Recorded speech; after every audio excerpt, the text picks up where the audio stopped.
Good morning everyone. सो आज हमारा day 2 of Spiti trip. अभी हम लोग हैं सांगला में और हम रुके हैं एक होम स्टे में। और ये था हमारा रूम जो मैंने आपको कल रात में दिखाया था। सो कल मैं प्रॉपरली वीडियो एंड नहीं कर पाया डे 1 अपना, क्योंकि मैं रूम में आया खाना खा के और बस सो गया। अब आपको एक चीज़ दिखाता हूँ, दिल ज़रा थाम के देखिए। और ये हमारे खिड़की से व्यू, लुक एट दिस।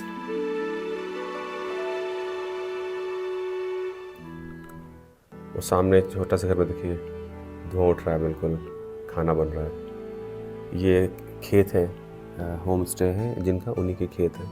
इधर से आप देखेंगे तो आपको समझ में आएगा कि पेड़ों में सेब लदे हुए हैं। ये पूरा सेब ही सेब है। तो ये है हमारे खिड़की से व्यू।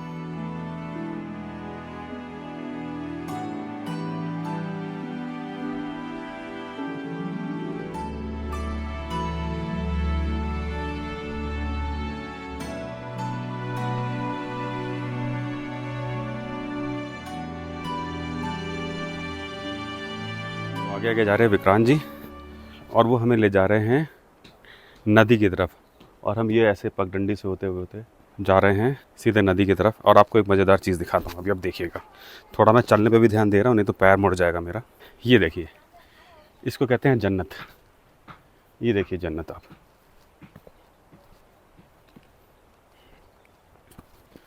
वो वाला पहाड़ देखिए आप ज़रा, कितना मैजेस्टिक है। पूरा पत्थर का पहाड़ है। जहाँ हम खड़े हैं किन्नौर घाटी ही है और सतलुज के बेसिन में है। तो ये जो बेसिकली जितना भी यहाँ पर वाटर डिस्चार्ज है वो सतलुज में जाता है। और पानी की मस्त आवाज़ आ रही है। क्या मस्त बहाव है इस समय नदी का। ये बास्पा नदी है, ट्रिब्यूटरी है। दिस इज, अच्छा ये सतलुज में मिलती है, ट्रिब्यूटरी है वो कच्छम में जाके। ओके, सो ये बास्पा नदी है। मैं बार बार सतलुज बोल रहा था। और ये आगे सतलुज में जाके मिल। एजुकेशन का क्या बता रहे थे आप? एजुकेशन का क्या है? एजुकेशन यहाँ पे है, अब तो गांव-गांव में स्कूल है। 10th लेवल तक तो हर गांव में है मैक्सिमम।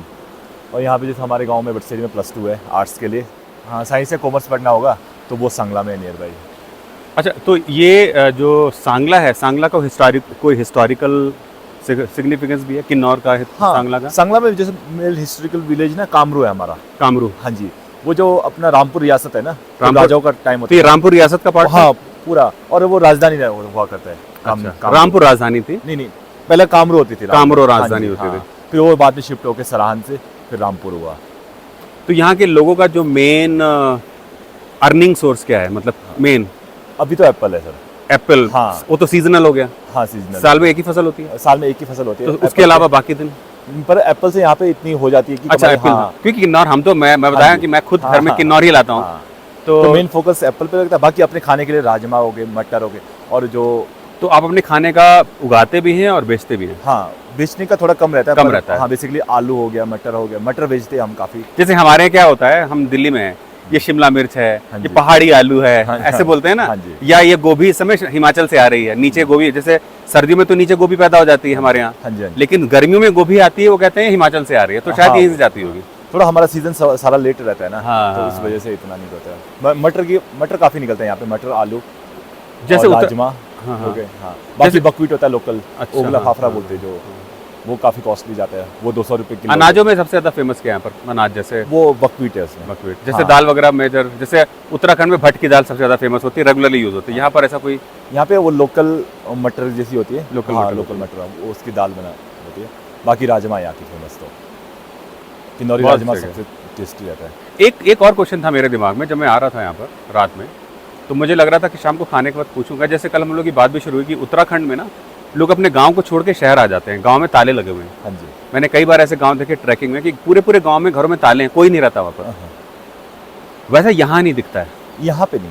यहाँ पे मेन रीज़न ये है कि जो एप्पल की वजह से ना इनकम सोर्स है। हाँ, हाँ, जिसके पे थोड़े बाग सबके हैं। यहाँ पे कोई ऐसा बड़ा लैंडलॉर्ड भी नहीं है कि जिसके 100 बीघा जमीन हो। ऐसा भी हाँ, कोई और नहीं आप है। मजदूर बन के काम करें, हाँ, ऐसा नहीं ऐसा है। भी नहीं है। और सबके पास अपने लायक है, तो उससे और अर्निंग अगर थोड़ा बहुत भी काम कर ले या कोई मजदूर भी रखे तो थोड़ी इतनी अर्निंग हो जाती है कि वापस एक खींच के ले आएगा। बेसिक सा क्वेश्चन पूछना। सपोज एक बेसिक सा एक बाग, जिसको आप बोलते हैं कि ठीक ठाक बाग कितना बड़ा होता है, जिसका मतलब अर्निंग सोर्स हो जाए उसका, उसका खर्चा चल जाए? अगर जैसे मान लो आपके पास 100 पौधे भी अगर बढ़िया है, 100 पेड़ 100 पेड़ है। अगर हेल्थी पेड़ है हाँ। तो वो काफ़ी उससे एक फसल में कितना निकल आता होगा? कितने की फसल बिक जाएगी 100 पेड़ की? 100 पेड़ से अगर बढ़िया होगी तो वो 10-12 लाख दे देगा। बहुत ही बढ़िया, फिर तो लाखों हाँ। महीना हो गया। हाँ जी। खर्चा भी काट लो तो मैं कहता हूँ हाँ, 70,000 बच गया। कैसे? हाँ, मतलब खर्चा लगाने का, हाँ, दवाई का, हाँ। ट्रांसपोर्टेशन भी निकाल दो। चलो मोटा खर्चा पूरे मजदूर से काम करते सब हाँ। यानी कि वो 5 लाख तो फिर भी आपको बचेंगे। 5 तो फिर बच रहा है ना। खाद पानी 5 लगा लाख के यहाँ के लिए स्प्रे बहुत लगा है, के, साल हाँ। भर के लिए। तो जैसा आपको पता है कि हम लोग ने अपना पहला रात्रि विश्राम सांगला गांव में किया था, और सांगला गांव जो है वो सांगला घाटी का सबसे बड़ा गांव है। सांगला घाटी में घूमने के लिए बहुत सारे आकर्षक स्थान हैं, जैसे कामरू गांव, और वहाँ पर कामरू का किला, चितकुल, और आसपास में डुमटी घास के मैदान बहुत ही आकर्षक हैं। जो कामरू गांव है वो सांगला शहर से तकरीबन 2 किलोमीटर की आसान पैदल दूरी पर है। कामरू किला और मंदिर पर्यटकों द्वारा कम देखी जाने वाली जगह है। ज़्यादातर लोग इस जगह को छोड़ के सीधे चितकुल की तरफ चले जाते हैं, और चितकुल एक आखिरी गांव कहा जाता है जिसका रास्ता भी सांगला से होके ही जाता है। सांगला में कामरू मंदिर है। इस मंदिर को कामरू गांव का बद्री विशाल मंदिर भी कहा जाता है, जो भगवान बद्रीनाथ का 15वीं शताब्दी का मंदिर भी है, जहां तकरीबन हर 3 साल में एक उत्सव का आयोजन होता है। और अगर आप लोगों की किले देखने में रुचि है तो आप कामरू के किले को भी देख सकते हैं। कामरू किला जो है वो कामरू घाटी के इतिहास पर बहुत ही हावी है, और इसे अवश्य देखना चाहिए अगर आपकी रुचि है तो। और अगर आप इस किले को देखना चाहते हैं तो आपको ये ध्यान में रखना पड़ेगा कि आपको इस किले तक पहुंचने के लिए पहाड़ों पे 2 किलोमीटर की पैदल दूरी तय करनी पड़ेगी। एक और चीज है जो आपको बहुत ही ज्यादा आकर्षित करेगी, वो है सांगला शहर से किन्नर कैलाश का दृश्य। किन्नर कैलाश के पीछे का दृश्य कामरू गांव और सांगला शहर से स्पष्ट रूप से दिखाई देता है। हमारे पास समय की कमी थी तो हम किन्नर कैलाश के इस दृश्य को नहीं देख पाए और सीधे ताबो की तरफ निकल पड़े। ताबो भारत के हिमाचल प्रदेश राज्य के लाहौल और स्पीति जिले में स्थित एक बस्ती है, और ये स्पीति नदी के किनारे बसा हुआ है। ताबो एक प्रसिद्ध बौद्ध मठ ताबो गोम्पा के चारों ओर बसा हुआ है, और ये मठ हिमालय क्षेत्र का दूसरा सबसे महत्वपूर्ण मठ माना जाता है। और आपको पता है कि इस मठ का निर्माण 996 ईस्वी में हुआ था। तो ताबो के बारे में अभी इतना ही। ताबो शहर के बारे में मैं आपसे विस्तार से बात करूंगा जब मैं ताबो शहर पहुंच जाऊंगा। अब चलते हैं ताबो की तरफ।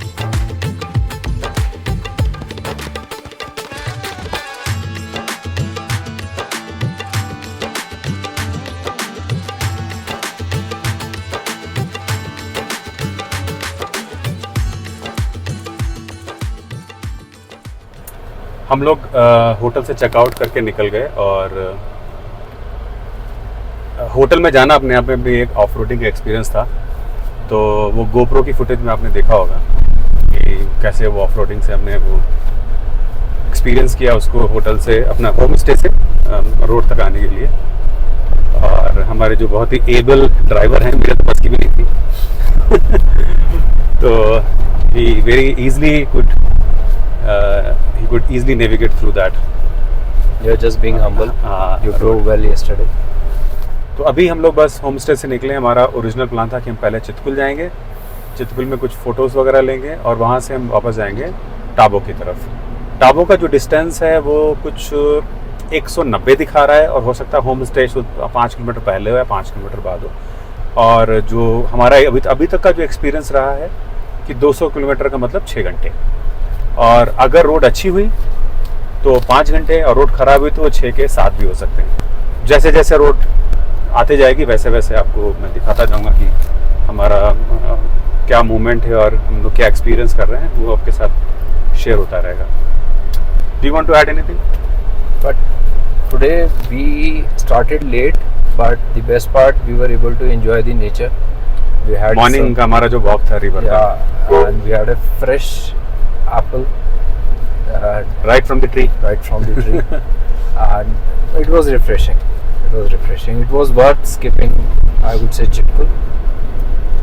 No regrets.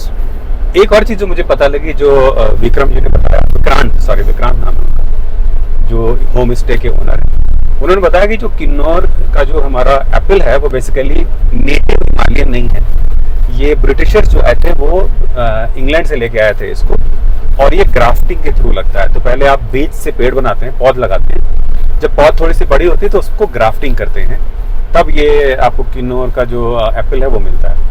तो ओरिजिनली ये ब्रिटिश फ्रूट है, मतलब प्रजाति है ये एप्पल की, जैसे वॉशिंगटन जो है वो अमेरिकन है, तो किन्नौर ओरिजिनली ब्रिटिश है, ये मुझे नहीं पता था, मुझे लगा ये नेटिव हिमाचली है। इंटरेस्टिंग पार्ट ये है कि अब किन्नौर सेब जो है वो ब्रिटेन में नहीं उगाया जाता है, किन्नौर सेब अगर है तो वो अब हिमाचल में ही होता है। तो एक अच्छी सी इन्फॉर्मेशन थी, मुझे लगा मैं आपसे शेयर करूँ।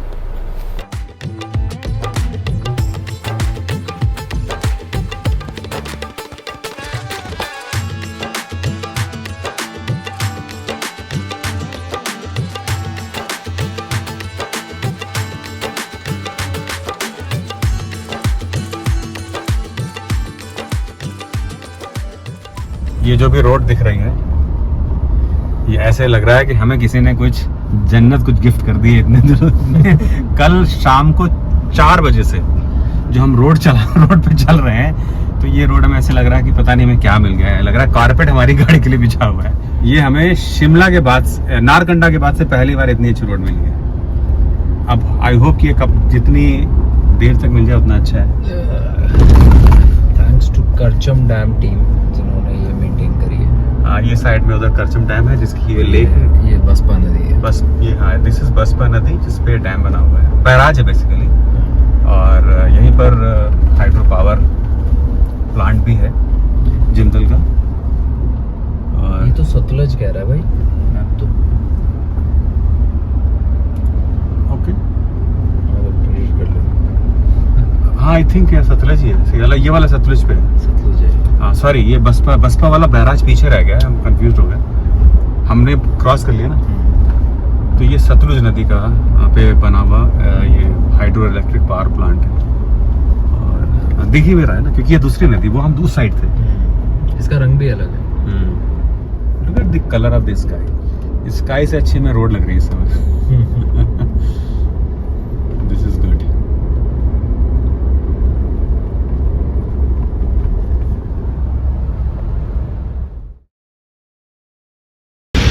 ये हमारे पीछे सतलुज नदी जो कि मानसरोवर के आसपास कहीं से आ रही है तिब्बत की तरफ से, और इस पे ये आगे की ओर उधर वहाँ बैराज बना हुआ है, और यहीं पर जिंदल का हाइड्रो इलेक्ट्रिक पावर प्लांट लगा हुआ है। तो हमें उस रास्ते से जाना है, हमें ताबो के जाना है, तो हम यहाँ से तकरीबन 200 किलोमीटर चलेंगे, और सतलुज के साथ साथ इसी वैली के में ही, या तो सतलुज के राइट साइड में या लेफ्ट साइड में इधर से चलते चलेंगे। ये देखो फिर पहाड़ पे कंस्ट्रक्शन बहुत हो रहा है, देखिए नूरा नदी का रास्ता बदल के उसको पूरा चेंज कर दिया है। ये पहाड़ों पे जितना कंस्ट्रक्शन हो रहा है, it is creating a lot of landslides and loss of nature, पूरा पहाड़ जो है वो इम्पैक्टेड है। तो अभी हमारी बाइक में पेट्रोल भरने का टाइम आ गया था, पिछले पंप पे पेट्रोल अवेलेबल नहीं था, तो we just had to find another one. कुछ 30 किलोमीटर के बाद ये दूसरा पेट्रोल पंप मिला जहाँ पर हमें पेट्रोल मिल गया, क्योंकि पिछले वाले में सिर्फ डीजल मिल रहा था। यहाँ से सीधा अब कहीं नहीं रुकना पड़ेगा, एक बार पेट्रोल भर गया तो सीधे टाबो पहुँचेंगे हम। तो ये है शिवा हाईवे ढाबा स्किबा, पता नहीं कौन सी जगह है, आई डोंट नो। तो यहाँ पर हम लोग रुके, भूख लग रही थी, और कितना बज रहा है? 1:45। सो 1:45 है, तो हल्की सी भूख भी लग रही थी, तो वी थॉट कि लेट्स हैव लंच। मुझे तो बहुत ज़्यादा भूख नहीं लग रही थी, बट अभी हम लोग गर्म पानी बुलाया देने को, खाना तो हो गया है, और बस उसमें हम लोग अपनी एक में चाय बनाएंगे और एक में कॉफ़ी बनाएंगे और निकल पड़ेंगे रास्ते पे। अभी कम से कम 5 घंटे का रन है टिल वी रीच टाबो। अच्छी चीज़ है, टाबो में हमारा होटल बुकड है, तो वो हमें स्ट्रगल नहीं है कि लास्ट मिनट में कोई बुक कराना पड़ेगा। Booking is done, hotel is confirmed. The only thing is that we have to just travel for 5 more kilometers, 5 more hours and reach there. बीच में we have to stop at Gyuu Monastery. हाँ, Gue monastery है, sorry मैं भूल गया, वो भी एक है। तो ग्यू मोनेस्ट्री में रुकेंगे, थोड़ा फोटोग्राफी करेंगे, फिर हम टाबो जाएंगे। सो अभी हम पहुँचे हैं ये डबलिंग विलेज, यहाँ पर एंट्री होती है तो ये देखो पीछे दिख रहा होगा बैक व्यू मिरर में Vikas has gone to make the entry.